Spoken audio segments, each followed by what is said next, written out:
Allentown, Pennsylvania, nearby the iconic Dorney Park, thrilling coaster fans for the past 132 years. Over the years, the park that has opened its gates in 1884 has 6 roller coasters, many thrill rides, a water park, and a kids area.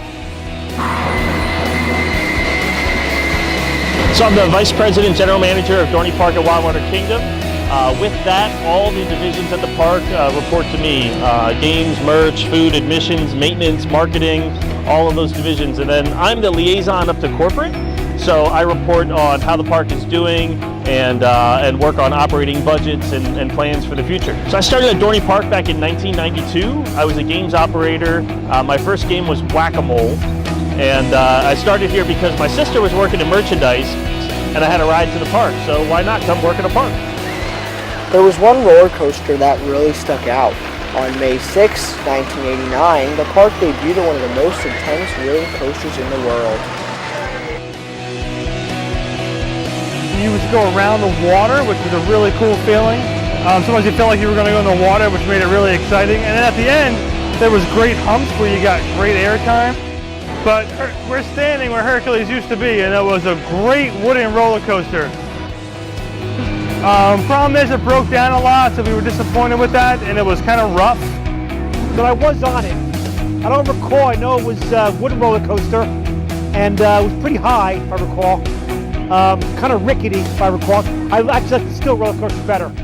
Hercules was big, fast, intense, and gave a wild ride that was hard to find on any other coasters of the era. As with so many Dorney Park attractions, Hercules did not follow the typical park ride building pattern. Announcement, build, open. Hercules had a few problems along the way, the type of problems that almost didn't allow the ride to be built.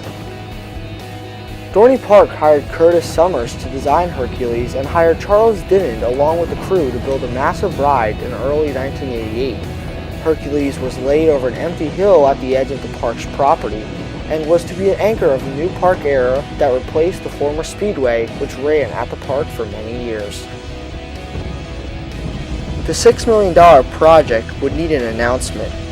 When Hercules was announced to the public, coaster enthusiasts went wild. They were so excited for this gigantic ride. So Hercules opened in 1989. I'm not sure if I was quite tall enough as soon as it opened, but I rode it very, very early. 2003, I did ride it, one of the last rides that Hercules had. After opening, Hercules was modified several times. After days of trying, in hopes that the ride would be better, it just didn't work. In 2003, the park announced that at the end of the season, Hercules would close to the public and would be demolished at the conclusion of the season. The removal of Hercules from the park upset a lot of fans, and after nothing in the spot of Hercules for a season, it was time for the park to make a rather special announcement. On September 15, 2004, the park announced that Hydra the Revenge would fill the empty spot in the park. Hydra the Revenge operates with 2 steel fiberglass trains. Each train has 8 cars that can seat 4 riders in a single row for a total of 32 riders per train. Each train has 2 shades of green and pink on the bottom section, while the seats are black and the over-shoulder restraints are pink. After months of construction, Hydra was topped off on August 20th, 2004, and the entire track layout was completed on December 4th, 2004. The first cars for the coaster arrived at Dorney Park on December 10th, 2004. The first ride with people took place on March 24th, 2005, when park representatives and VIPs could ride the coaster for the first time. The roller coaster officially opened to the public on May 7, 2005.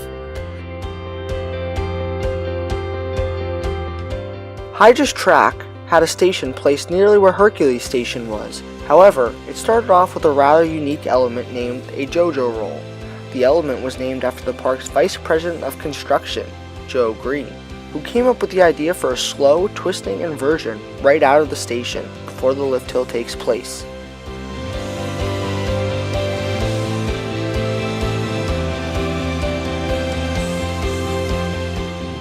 Hydra's green track and turquoise supports are filled with sand to reduce noise. Hydra's entire track weighs about 1,368 pounds. It was manufactured by Clermont Steel Fabricators in Ohio.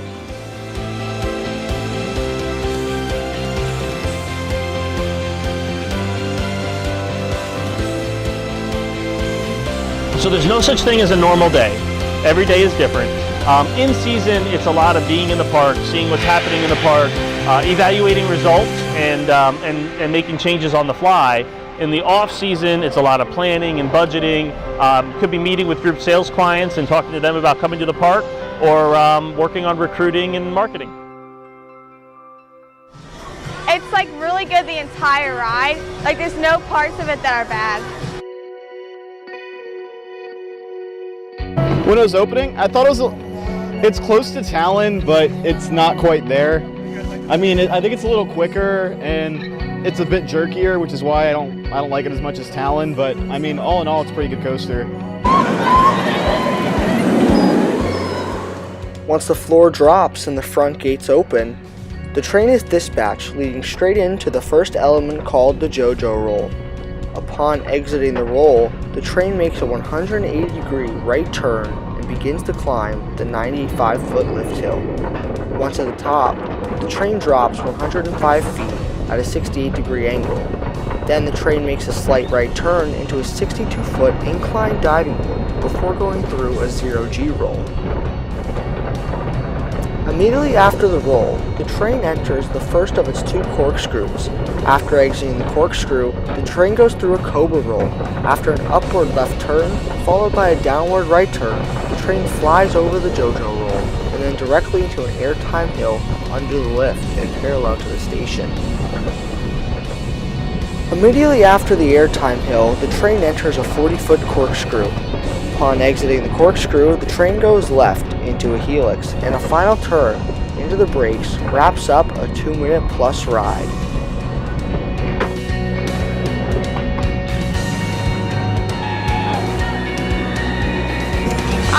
I like the beginning when it starts because it's slow and then all of a sudden you're just flying.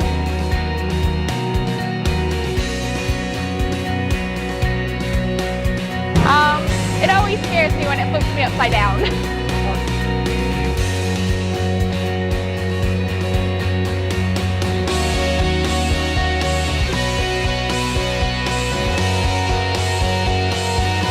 I would say you have to be adaptable because you never know what the day is going to bring. It could be a slow day, a busy day, rainy day. You might have to learn new systems. We're always evolving, new rides, new ideas, and being open to executing some exciting new things.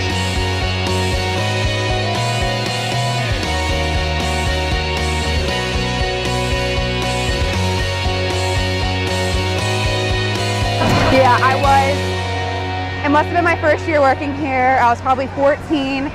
I just went on Talon for the first time and I was gonna do them all at once. And I remember the floor came out and I got really scared because I thought it was a mistake. Met a lot of people, including my wife, working here. So certainly, you are who you are because of the people you meet and the people that you work with. And I've worked with some great people. Some are still in the industry. Others have moved on and become teachers and principals and engineers and things like that. When it first started, I didn't expect it to first spin, and then it did. When you think it's gonna end, but then it keeps going.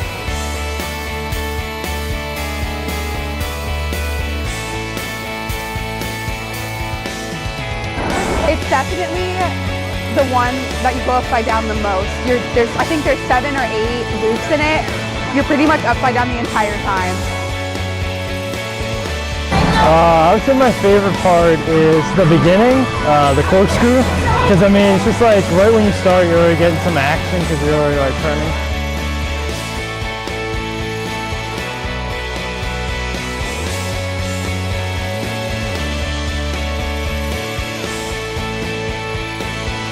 It's a sit-down coaster. It's short and sweet.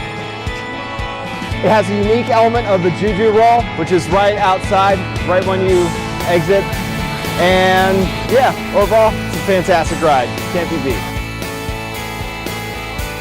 My favorite part is when you first leave the gate and they have the really slow corkscrew.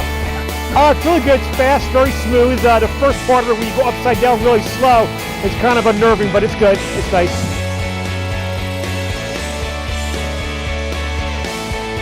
The JoJo roll at the beginning, when it's like a random turn, definitely sticks out. Usually the lines are shorter.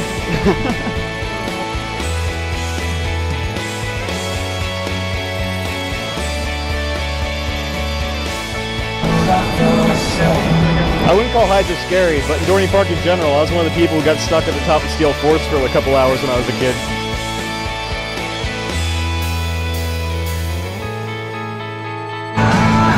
I've been on over 100 coasters, so nowhere near the top, but it's up there, maybe in the top 25.